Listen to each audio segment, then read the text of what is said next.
this was the drug of choice during the fin de siècle period. All the great early modernist artists consume this drink. I mean, there's the famous Picasso painting of the absinthe drinker, which is a young woman ruined by this drink. I mean, it's very, very alcoholic. This is 55% proof. It's over 50% alcohol. It was brought in when the grape harvest failed, which was disastrous for Paris. And I think it was originally made in Switzerland as a sort of aperitif, but they brought it in to replace wine because they needed the drink. But it contains this extra ingredient, this thujone, which is it's one of the active ingredients of cannabis, or very similar, analogous to that. So it's meant to have a slightly hallucinogenic effect as well as the extreme alcohol. But this sort of ritual was established in the bars and clubs in Paris in the turn of the fin de siècle period, sort of late 19th, early 20th century. The colour of this is all critical. I mean, I'm not an expert. Extraordinary colours. Yeah, but but it did fuel that revolution in art, and particularly like by the symbolist artists as well. So it has that kind of dark mystery about it as well. And I think it was banned for quite a while, and it's just come back into... it's come fashionable again. Anyway, cheers. Cheers.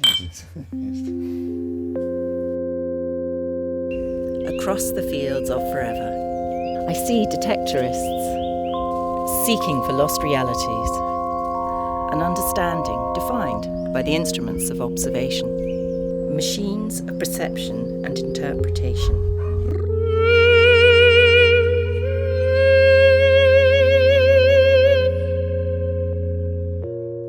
Quantum time, quantisized nostalgia, particles of false and distorted memory. Have we returned to year zero? Staring, uncomprehending into the heavens, filling the void with useful lies and theories.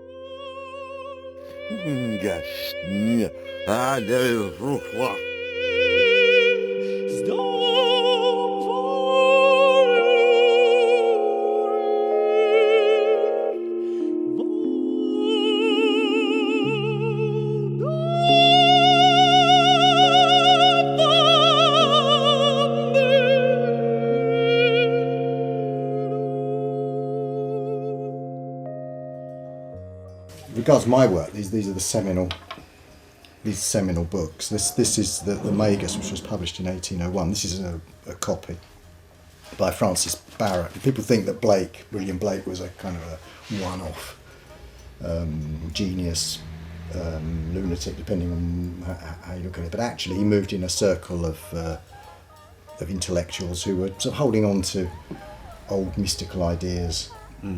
Really trying to resist the scientific revolution.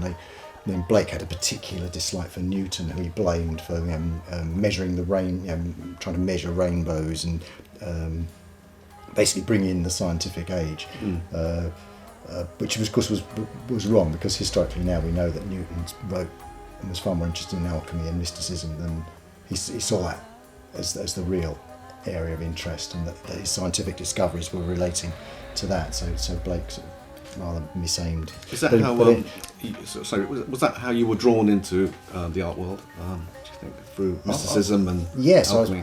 Yes. I mean, initially it was. I started having visions when I was about 18, which was a bit disturbing, but they were very ecstatic and very pleasant. So I thought I was probably going mad, but it was better not to tell anyone, and it didn't seem to be interfering with anything.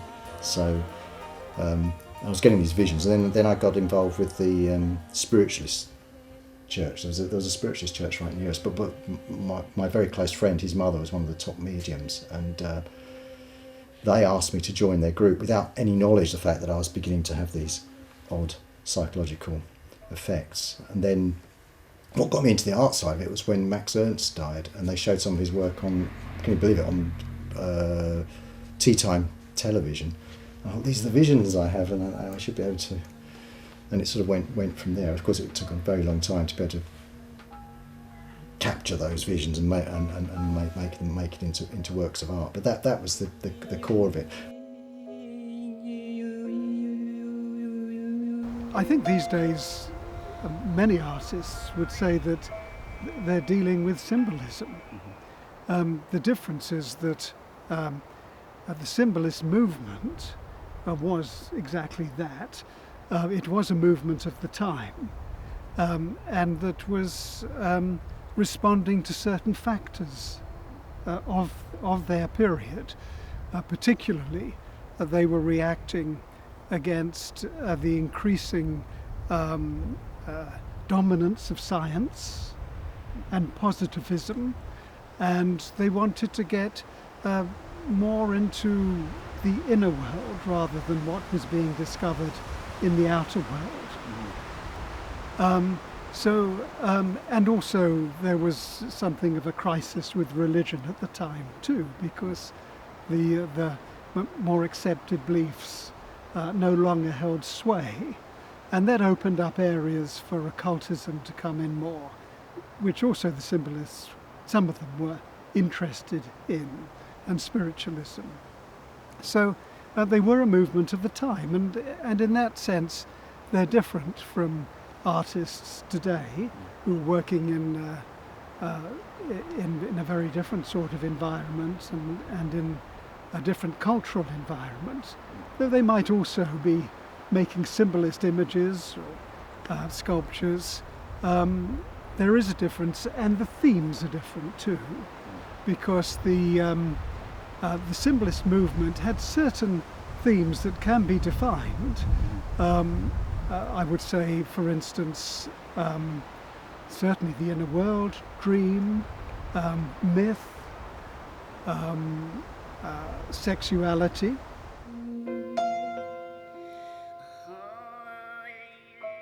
As I was saying about Blake, he moved in a circle of people who had those interests, and one of them was Richard Cosway, who was famous as a portrait painter and a maker of silhouettes and miniatures, more miniature painter. But he had a terrific interest in the occult, and he would have got Blake interested in this kind of stuff.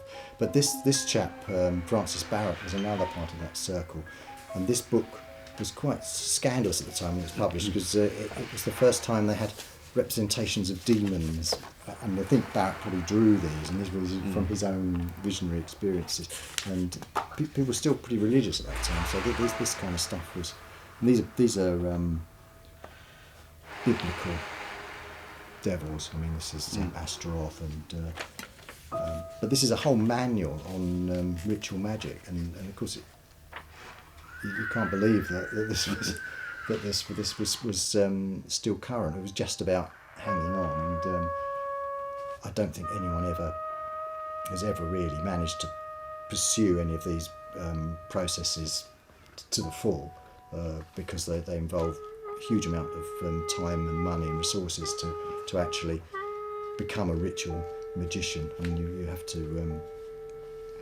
to set up this whole sort of temple and magic circles on the ground and triangles of art where you conjure the spirit into the triangle so it can't get you, and they have this terrific hierarchy, so it reflects late medieval, early Renaissance society where the demons and angels you're trying to communicate with are all controlled by someone further up the hierarchy till you get to the archangels and then God himself.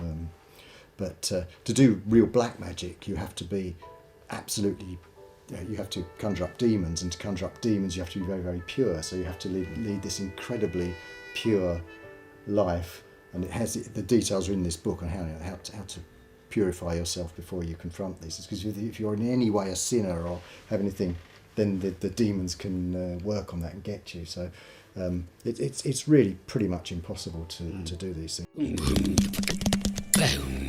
All hail the Lord of Misrule and his familiars. All praise the season's symphony. Hear the Saturnalian celebration soundtrack. Broken spiritual cacophony. So drink a toast to tribute bands and reenactors. Larger than life politicians and celebrity actors. To before the rains came, to before the half-baked cynics reign, to before an all-conquering conformity. Glittering stars choked in the sickly glow of the city. Thought now, set free. Believe anything. Believe in me. The lord of vacuous applause. Pay lip service to a humanitarian cause. In memorandum for a perfectly symmetrical cat and mouse game. The day before the rains came. Here's to you, famous time traveller, magus of the deja vu. The romance of this is fantastic, and the way it's written is written in this kind of old, archaic English, which makes it all the more exciting. And then there's these ancient magic squares and ways of conjuring up angels and making talismans for controlling the forces of nature, using these. These crop up in Arabic magic and Jewish magic, and this is why it's all in. It's derived a lot from the Old Testament, so a lot of this stuff is in Aramaic script. It's an incredibly complex system of thought, and probably has no real roots in any kind of what we'd consider reality now. So that interests me as an artist, because what you're doing the same kind of thing. You're creating worlds which aren't the verifiable scientific version of reality. They're just fanciful. But this is thousands of years of developing these ideas, and as I say, they become incredibly complex. And they must, to some extent, work, because otherwise, how would it have carried on for so long? Unless it was just a way of mystifying people and controlling people. I don't know. How would this be envisioned in the modern day? It still goes on, certainly by the 1940s and probably earlier. Just straightforward mediumship.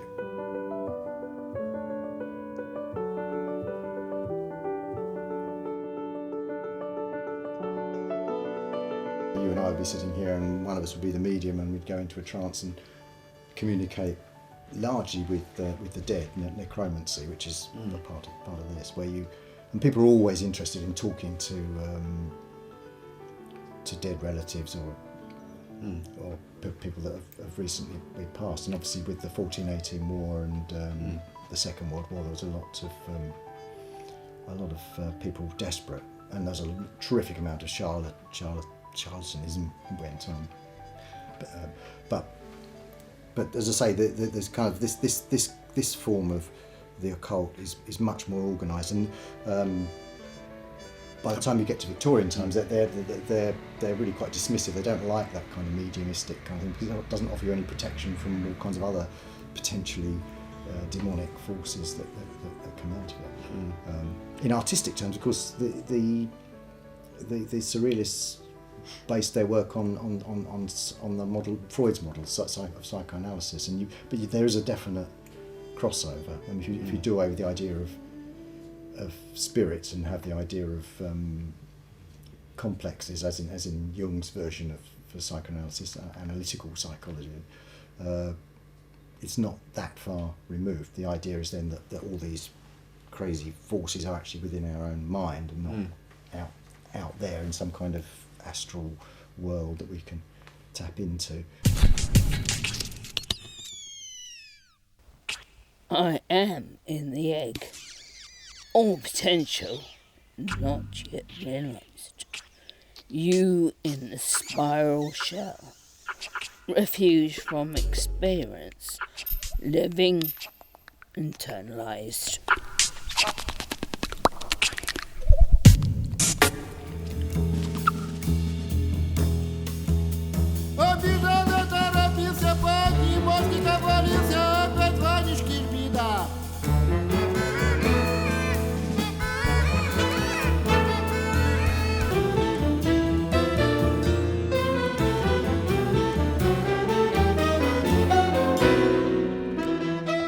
This is another interesting book. This is actually from the period. This is authentic. this is from the beginning. It was probably about 1910. I can't remember the exact date it was published. But this is a translation of Eliphas Levi's, who was a French occultist, and it's done in this kind of mock antique, probably antique way. And these are quite famous illustrations that he made to, and it's basically again a manual of ritual magic.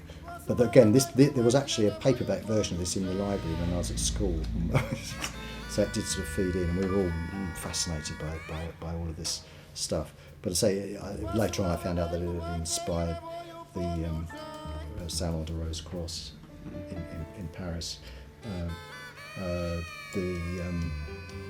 They always wanted to get Burne-Jones, the pre-Raphaelite artist, involved in that, but he was always a bit wary of.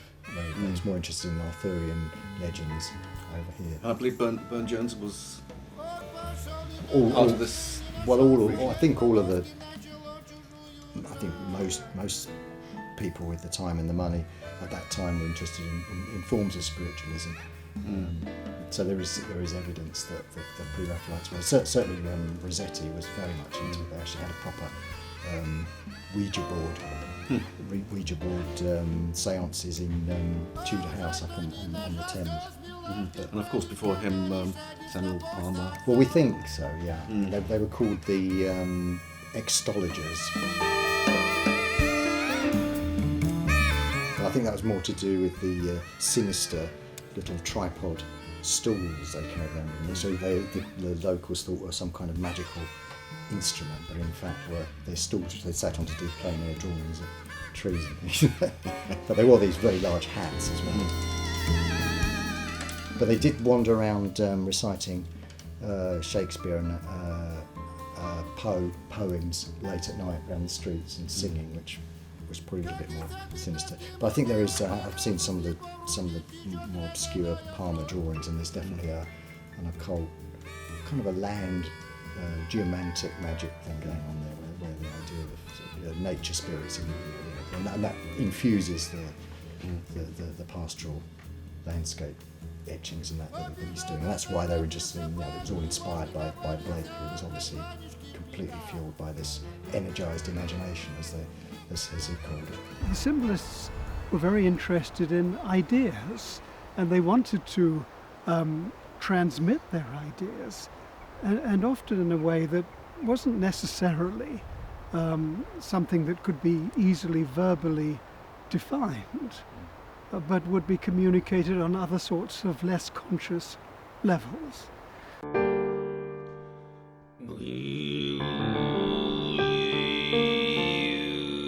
Disturbed light, the view from the back of the class. Like Van der Waals' interactions, loss mediated through the neither. The double negative filling Dali's accommodations of desire. In our state religious model, these forces are the giants, the Nephilim.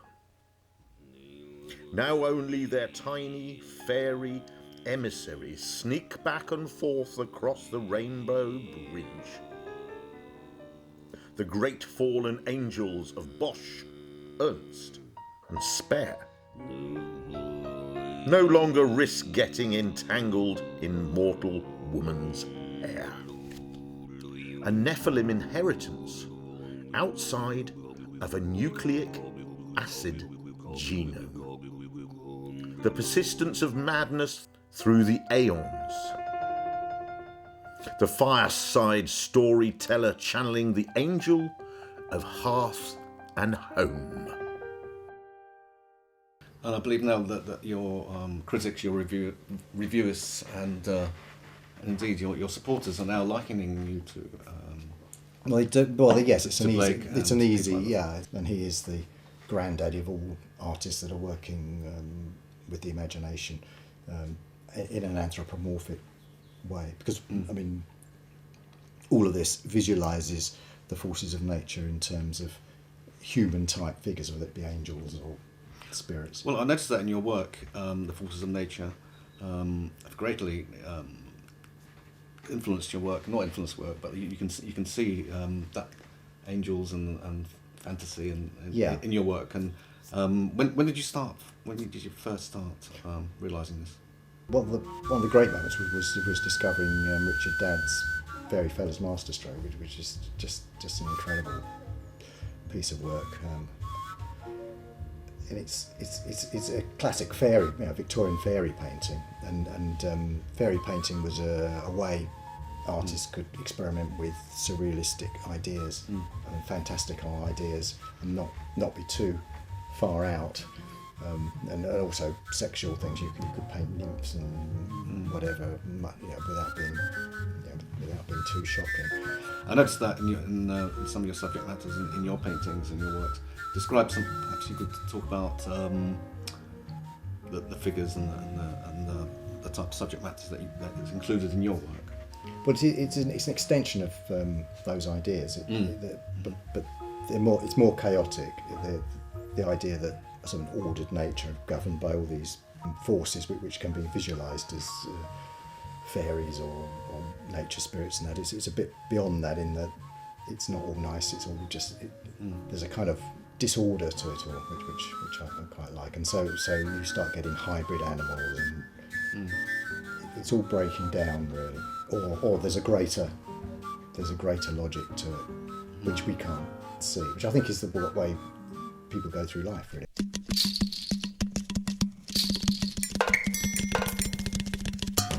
The dreamer in the understory. Under the shadow of the plough we found the pointers and found the path direct. Lived a philosophy that stressed the here and now. Blindly heading northwards, ignoring the raven's warning call, until art's forgotten man strayed from the path and found the path direct. Onwards towards Newton's allegorical shore. How did you two end up meeting up? Well, it was in the 1990s, and I had a gallery in West Hampstead, and because I was very interested in symbolist art, and couldn't actually get my hands on much of the art from the actual period, I thought I would try to show artists who were painting as contemporary symbolists. So that was the main direction of the gallery. And I had an entry in Galleries magazine, which Sean saw. So having seen that, he came in and introduced himself, and we spent an afternoon talking.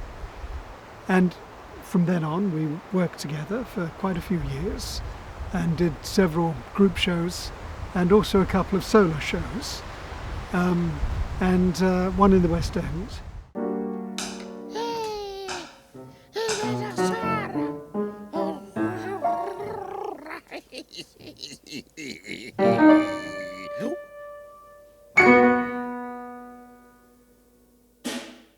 And the figures in your paintings, are they imagined, or are they real people? They're completely from the unconscious. They're just invented. Well, obviously, whenever you say anything about your work, you immediately think of the once or twice when it's not. But generally speaking, it's automatically produced. Sometimes it then relates to reality, and sometimes it doesn't. But that comes on to this actually. This book, which is daftly called it is a dictionary of fairies, and it's by Catherine Briggs, and it sounds like a very lightweight, silly thing, but actually she's a great scholar of folklore and mythology and magic and the rest of it, in a historical context, and it puts all the different kinds of supernatural beings in alphabetical order.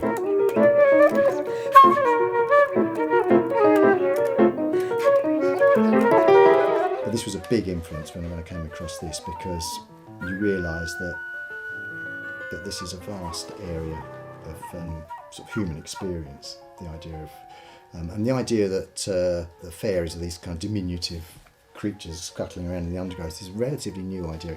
It really starts in the I suppose late 16th century. It starts really with, it comes into common parlance really with Midsummer Night's Dream, and then gains traction then that there are these little things. Then there's this idea that all these different ideas of the origin of fairies. Are they spirits of the dead, or are they fallen angels? Are they the spirits of unbaptised children, which is always a nice idea. That's why they were desperate to get children baptised in the days of very high infant mortality, because if your child died unbaptised, they'd then roam the earth forever not forever, but to the end of time as a fairy. So is it like sort of an antichrist almost? There was always this rumbling idea, and it's probably the most likely, is that the fairy commonwealth, all these creatures are sort of the remnants of pagan deities.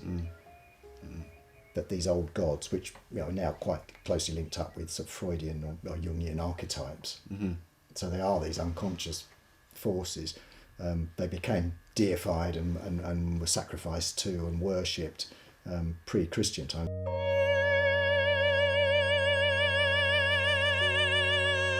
The seal of a saturnine angel, placed beneath the pillow of our childhood anxieties, breaks the grip of nightmare, gives magic power, and opens all mystic possibilities.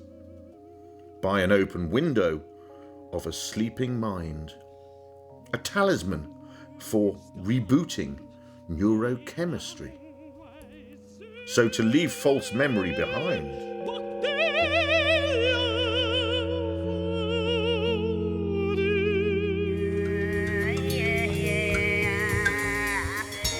and when Christianity came in, the idea of a single God. And it took a while to stamp out. There were still kind of Christian churches with a corner dedicated to one or two pagan deities as well, but they would gradually become diminished intellectually and then actually physically, till they're sort of Oberon could be a kind of a diminished Odin or something like that. So. But this book really brings that home. And what's interesting is that the stories come from all over. They're mainly in British, English, sort of Celtic fringe English, some continental, and also where they were taken to America. And the stories kind of parallel all over the place, but they're also paralleled with the Native Americans as well, which brought there's some of that in there as well.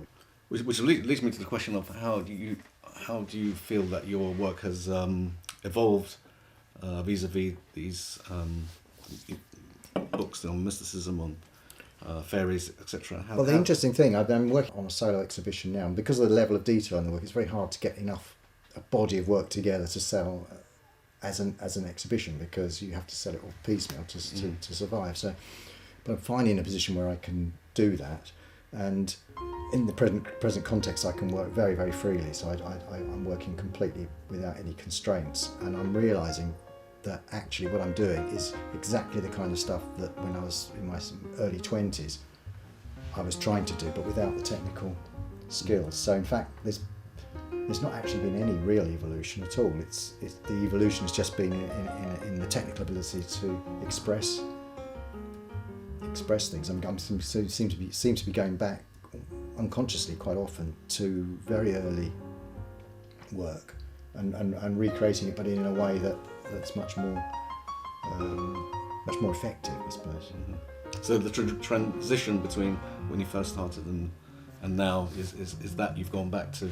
I've gone right back. Right back. I've had to, I've commercial restraints have meant that I've had to master certain techniques which I would have thought I wouldn't need to do, but have done. And then of course it all feeds in. It's always surprising. You do work commissions and stuff which you're not really that keen on doing. It's amazing how useful that becomes. Suddenly, if you have that within you as a musician, must know that you've had to do something you don't particularly like, and then suddenly you realise it feeds into something you're doing, and you wouldn't be able to do that if you hadn't had to do that previous thing. I spent a lot of time working at the Hotel Philosophe in Amsterdam, and the brief would be given me in the morning. It would be produce a mural in the style of Francis Bacon or Monet or relating to a philosophy or a philosopher. So I had to gen up on the philosophy as well. So it was very mind expanding. So because this stuff's all pretty off the wall in comparison with sort of mainstream philosophy and psychology,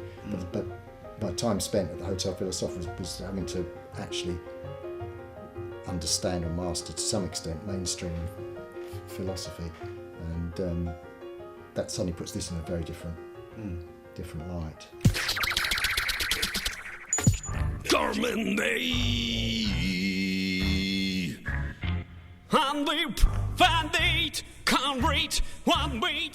Two Blakean patriarchs lead a rabble of spirit humanity.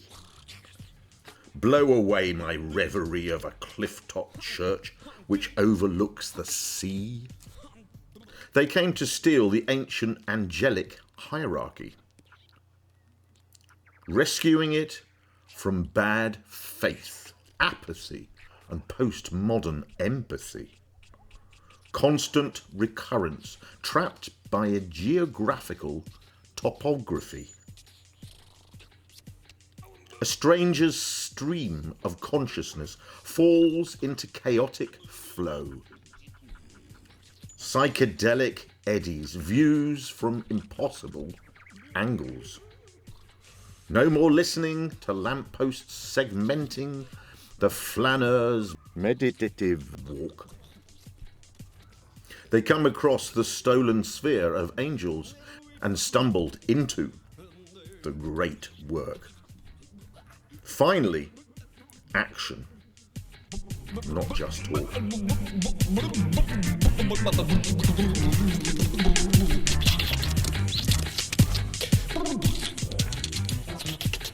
It leads me to a very interesting thing that happened between us, in that, going back to when you first said that you had visions when you were younger, and you did a portrait of me.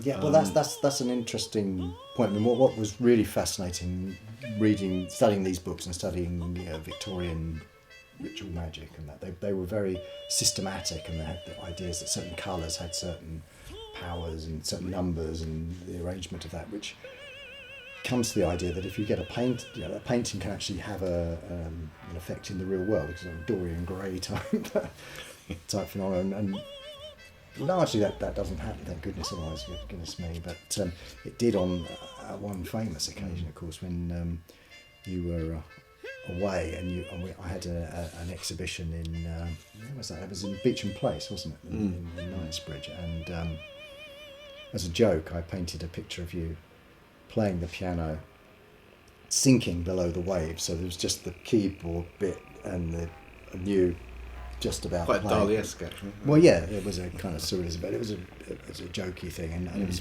you were going to be playing the piano at the opening, so I had it placed over the piano, and you were meant to come in and see it and be shocked and amused. Well, what actually happened was that I was performing at a contemporary music festival in Russia, north of Russia, Archangel, and all the musicians were invited to travel on a ferry that went from Archangel to Selfie Islands, therefore going over very quite troubled waters. Yes, at that I had time. no idea that's what you were up to. I just assumed you were playing a cosy bar in Moscow, but yeah. So anyway, Yes, well, we had to be rescued by the Russian Navy because we hit a tremendous storm. It could have turned out in a huge scandal, but we were saved. It was an international festival, so there were many musicians from all over Europe, even Japan and America. And you were painted that same day, that painting. yes, which was worrying, because then it did seem at that point that you could actually affect physical reality with these paintings. Thank goodness it hasn't happened since. I mean, all my efforts at painting huge quantities of money hasn't had any effect whatsoever. Well, I'd like to say that it wasn't coincidental, should we say? No, it did seem very strange that.